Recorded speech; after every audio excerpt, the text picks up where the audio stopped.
Today we study Chapter 7 and 8. Chapter 7, External Economies of Scale and International Location of Production. And Chapter 8 is Internal Economies of Scale. Right? So structure of Chapter 7 is like this. So types of economies of scale and market structure, and theory of external economies, and section 4, external economies and international trade. So first, introduction. The models of comparative advantage thus far assumes constant return to scale. When inputs to an industry increase at a certain rate, output increase at the same rate. If inputs were doubled, output would double as well. So until now, we assume constant return to scale. Okay? This constant return to scale is consistent with perfectly competitive market structure. It's actually same thing, right?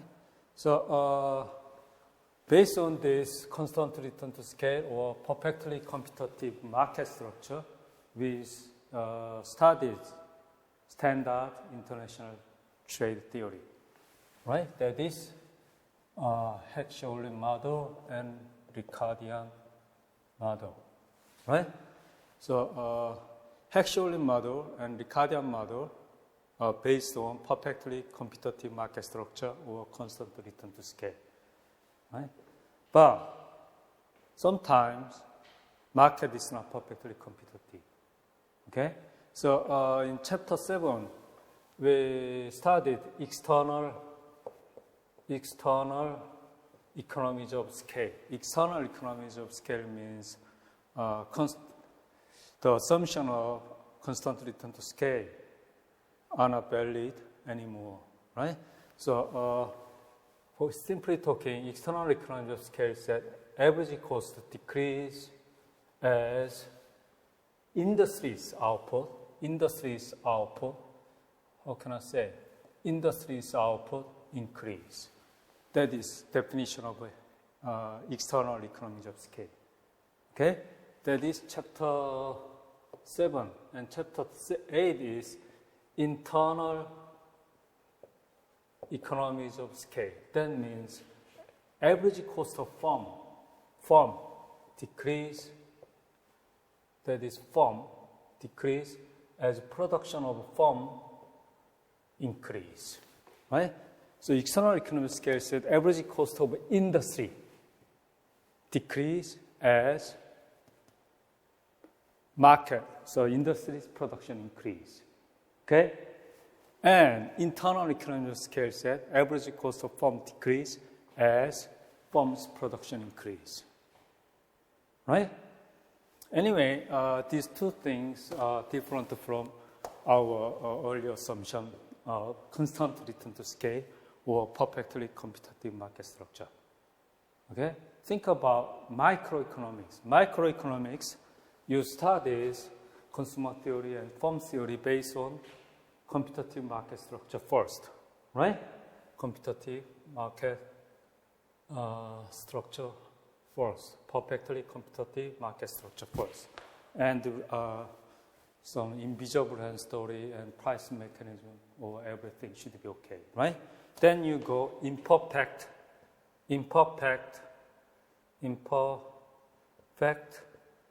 market structure, right?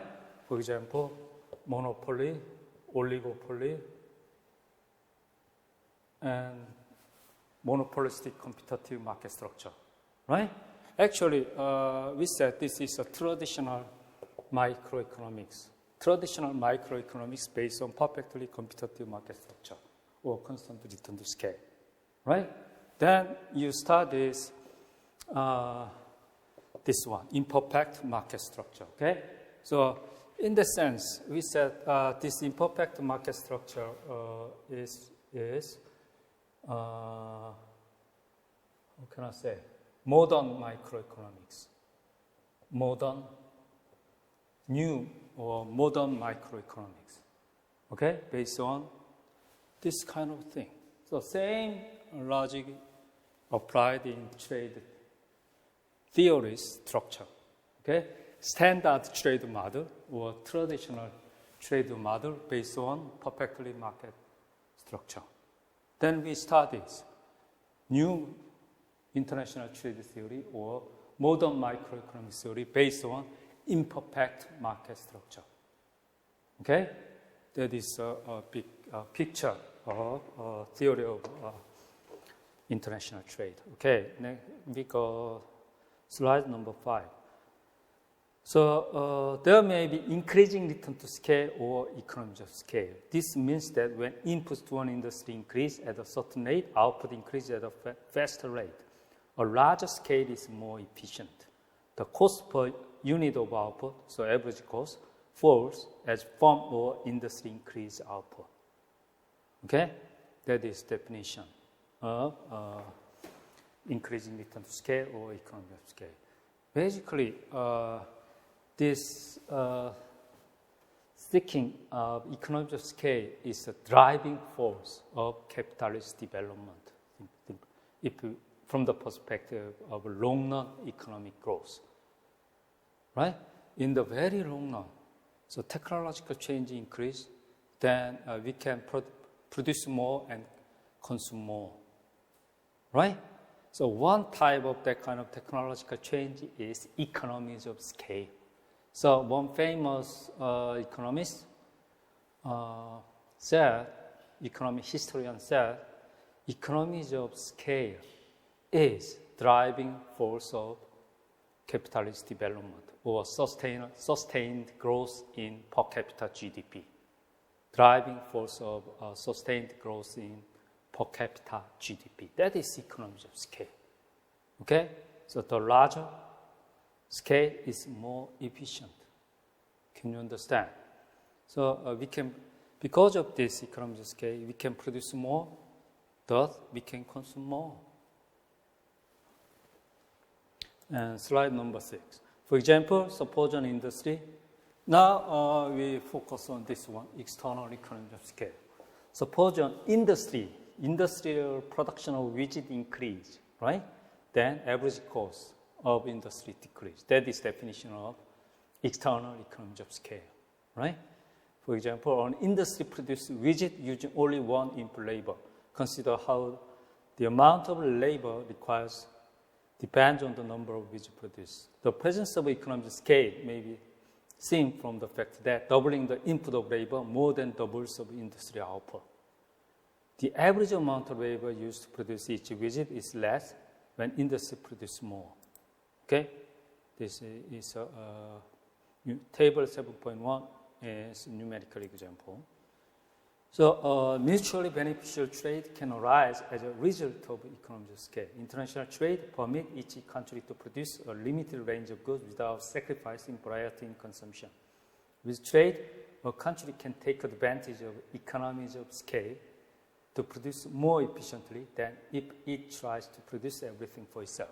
So traditional standard international trade says, what is the reason for trade? What is sources of trade? Actually, mother said, differences in factors, factor abundance, factor proportion, right? So, for example, L bar, K bar greater than L star bar, K star bar. Labor abundant country has a cost advantage in labor intensive production and something, blah, blah, blah, right? Ricardo model said, productivity or the differences in productivity between countries, differences in technology is a reason for trade, okay? And this chapter 7, external economies of scale said, this one, right? Economies of scale is a reason for trade. Economies of scale, external economies of scale in chapter 8, internal economies of scale is sources of international trade. Can you understand? Traditional theory of international said differences in factor abundance or differences in technology or productivity is a reason for trade. Okay? Chapter 7 and 8 said there exists another source, additional source for international trade. That is economies of scale, internal or external. Okay? So with trade, a country can take advantage of economies of scale to produce more efficiently than if it is trying to produce everything for itself. Slide number 9. Economies of scale could mean either that larger firms or larger industry would be more efficient. Larger firm, right? That is internal economies of scale story. And larger industry is more efficient. That is story of external economies of scale. External economies of scale occur when cost per unit of output or average cost depends on the size of the industry. Industrial production increase, then average cost of industry decrease. Okay? Internal economies of scale occur when the cost per unit of output depends on size of firm. Firm's production increase, then average cost of firm decrease. That is definition of internal economies of scale. Right? So, for example, in Korea, large conglomerate, for example, larger size firm can produce same pizza or same clothes with cheaper cost than small and medium-sized company. That is internal economies of scale story. Slide number 10. Both the external and internal economies of scale are important causes of international trade. I already explained. They have different implications for the structure of industry. An industry where economies of scale are purely external will typically consist of many small firms and be perfectly competitive. Actually, there exists in external economies of scale, right? From the perspective, one firm may be small, very small, and medium-sized company. And firm's behavior is consistent with perfectly competitive market, right? Perfectly competitive behavior. Okay? But internal economies of scale result when large firms have a cost advantage over small firms, causing the industry to become imperfectly competitive. Okay? So, for example, there are some pizza restaurants, right? Larger restaurant can produce same pizza with lower cost than small restaurant, simply talking. Then what happens? Small restaurant lost advantage, right? They provide same pizza with higher cost. So consumers do not want to consume small size firm produced some pizza. Okay? So because of this, if there exists economies of scale, perfectly competitive market structure collapse, transform into imperfect one, imperfectly competitive one. Okay? So this one is a really important thing. This chapter deals with a model of external economies. The next chapter will cover internal economies. Many modern examples of industries that seem to be powerful external economies. So look at the example of external economies. In the US, the semiconductor industry concentrated in Silicon Valley, investment banking in New York, investment banking agglomerated in New York, or semiconductor industry agglomerated in Silicon Valley. Everybody knows this, right? And entertainment industry in Hollywood. Why? Why this kind of concentration occurs? To see external benefit of external economies of scale. Okay? Next slide. Chapter 12. Even in developing countries, we can find that kind of agglomeration. China, right? Especially in China, external economies are pervasive in China in manufacturing sector. For example, one town in China produces most of the world underwear, another nearly all cigarette lighters. For example, mask production, right, concentrated in China and Korea and very small numbers of countries. external economies plays a key role in India's emergence as a major exporter of information service, right? Blah, blah, blah. So clustering happened. Clustering so India information service companies are still clustered in Bangalore, okay? And underwear in China, one town in China. So clustering, agglomeration occurs because of external economies of scale. For a variety of reasons, concentrating production of an industry is one or few locations can reduce the industry's cost. Why that kind of concentration happen? Because cost decrease at industry level. Even if the individual firm in the industry remains very small, right? External economies may exist for few reasons. The reason for external economies. Slide number 14. Number one reason for external economies, specialized equipment or services may be needed for the industry, but only supplied by other firms if the industry is large and concentrated. Okay? Number one reason is specialized equipment or services. For example, Silicon Valley in California has a large concentration of silicon chip companies, which are services by companies that make special machines for manufacturing silicon chips. Right? Special machines. Right? It's supplied only when the companies using this machine concentrated in one region. Okay? These machines are cheaper and more easily available there than elsewhere. Because of this, average cost decrease as a result of clustering, right? And the second reason for external economies of scale is labor pooling. A large and concentrated industry may attract a pool of workers, reducing employee search and hiring costs for each firm. Labor pooling. Okay, so you know the history of Silicon Valley is accompanied by a development of some higher education in this region. For example, Stanford and UC Berkeley. Okay, so UC Berkeley and Stanford. 100 years ago, Stanford University now number world eminent university, especially focus on education of engineering and applied sciences, right? Berkeley too. Why that happened? Actually, Stanford is not so famous university at the time, but these two universities developed greatly. The history of development of these two universities are also accompanied with development of Silicon Valley, right? Because of this, labor pooling, a large and concentrated industry, right? Attract pool of workers supplied by these two universities, right? Reducing employee search and hiring costs for each firm. Can you understand?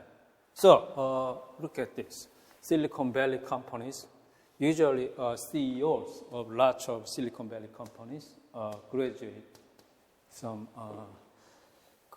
from Stanford and Berkeley and other universities, okay? And they hire lots of some universities, these two universities graduate, right? So lowering hiring cost and average cost in result, okay? And prosper. Then these companies provide lots of some financial donation to Stanford and Berkeley. Okay? The university become richer and prosper. Okay? So that kind of thing is really important thing. So also we can see lots of this kind of example in where I forgot the name of a city in southeastern region, right? So, for example, UNC, Duke University, there is some Silicon Valley style, some clustering happen, right? To mimic this, some, Daejeon Valley, Daejeon area, right? And KAIST and lots of venture companies are clustered in one region, mimicking the Atlantic, some Silicon Valley there, right? And number 3 reason for external economic scale is knowledge spillover. Workers from different firms may more easily share ideas that benefit each firm when a large and concentrated industry exists. Knowledge spillover. Okay, that is a third reason of clustering. Right? So this kind of number third reason can be explained in this class. When United States recruit new students, right? Number 1 principle is diversity. Okay? So the students who show high performance in math, high performance in statistics, high performance in economics, high performance in political science, and different backgrounds, for example, ethnically, right? So diversity matter. Then what happened in the class? The students who show high performance in English but lacks mathematical skills, right? Learn from other students who are showing high performance in math, for example. That kind of thing happens. So students' knowledge, because of knowledge spillover, students' capability in higher thinking, problem-solving skill, right? Increase, right? But what happened in our college? For example, Sushi, some special performance in English, some Chang-Soo students, regular some students who showing some higher skill of math, for example. They do not contact with each other, okay? They insist that I'm English specialist. So the other students, I'm just specialist in sociology or something, right? It's a really bad thing, right? You have to contact with each other to increase your strengthen your weak points, okay? That kind of knowledge spillover is really important, even in this class. Okay, so represent external economies simply by assuming that the larger industry, the lower industry cost. So look at this graph. Demand curve and average cost curve decrease and decrease, right?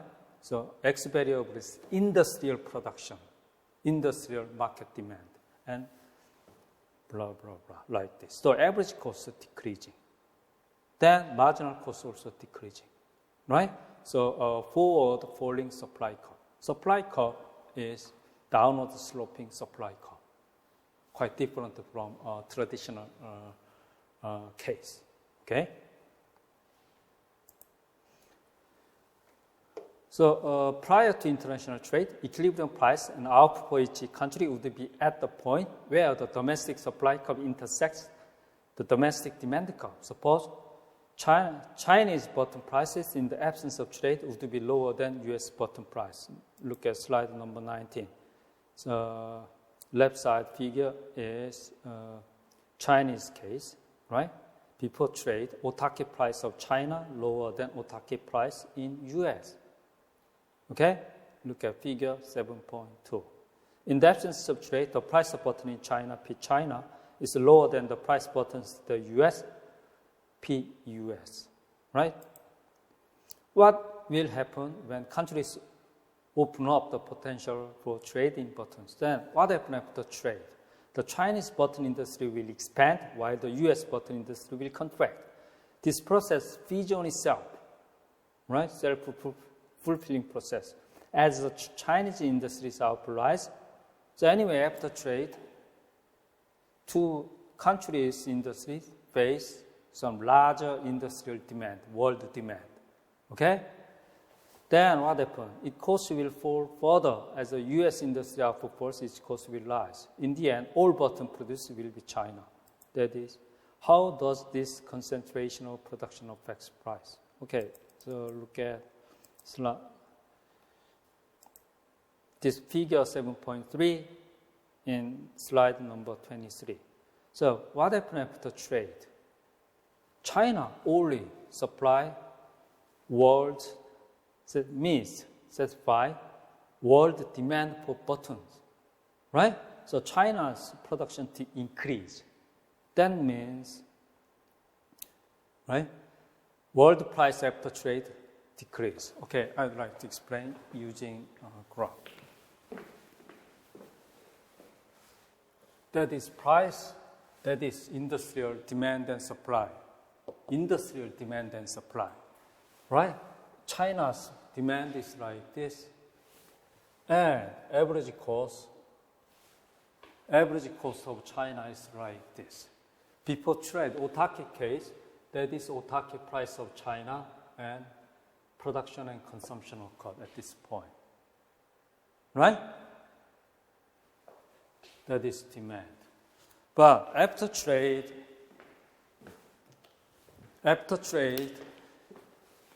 China faced this kind of world demand, right? World demand. Then what happened? After trade price, China's production of button increased, right? And then more production of industry means lower average cost, right? Average cost after trade price decrease greatly, right? Right? And U.S. in Otake case, U.S. demand is, for example, like this. Average cost is like this. The Otake price of U.S. is here. Production of U.S. is this amount, right? After trade, no production because China can produce with cheaper cost than United States. That kind of thing happen. And one important thing here in standard trade model, right? After trade price higher than Otake price and lower than U.S. Otake price. U.S. Otake price, China Otake price. That kind of thing happen. But what happened in this case? Price, after trade price, lower than China's Otake price. Okay? World price decrease more because of existence of economies of scale, external economies of scale. So lower than this one is after trade price, right?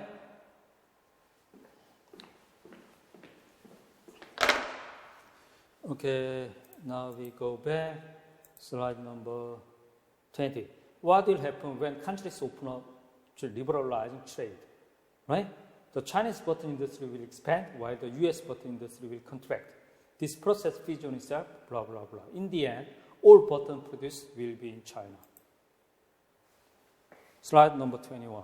How does this concentration of production affect prices? Chinese button prices were lower than US button price before trade because China's supply curve is for the following, blah, blah. After trade, what happened? Price lowered more than the Otake price in either country before trade, lower than China's Otake price and US Otake price. Okay? So, very different from implications of models without increasing returns. In the standard trade model, relative price converges as a result of trade, but not anymore. With the external economies, by contrast, the effect of trade is to reduce price everywhere. World price decrease. Okay? Next question is this. What might cause one country to have an initial advantage from having a lower price than? Right? That is slide number 24. One possibility is comparative advantage due to underlying differences in technology and resources. Maybe China's Otake price is lower than US because of comparative advantage, right? Arising from differences in technology and resources. Then, the basic framework is very similar to standard trade model, right? But there is another reason. If external economies exist, however, the patterns of trade could be due to historical accident. Why? In the existence of economies of scale, right? It's a result of comparative advantage. Patterns of trade is a result of historical accidents. What's the meaning of historical accidents? Countries that start as large producers in certain industries tend to remain large producers even if another country could potentially produce more cheaply. Right? Before trade, accidentally China's bottom production larger than US. So China's price lower than US. But US has a potential comparative advantage in producing Chinese bottom production, right? But that doesn't matter, okay? After trade, United States lost to chance to produce button with a cheaper cost than China, in spite of potential comparative advantage. That is the story of economies of scale, external economies of scale. So, patterns of trade decided by historical accident in the time of liberalization. Okay? Okay, that is a story of economies of scale, and the others just skipped. Then we go chapter 8.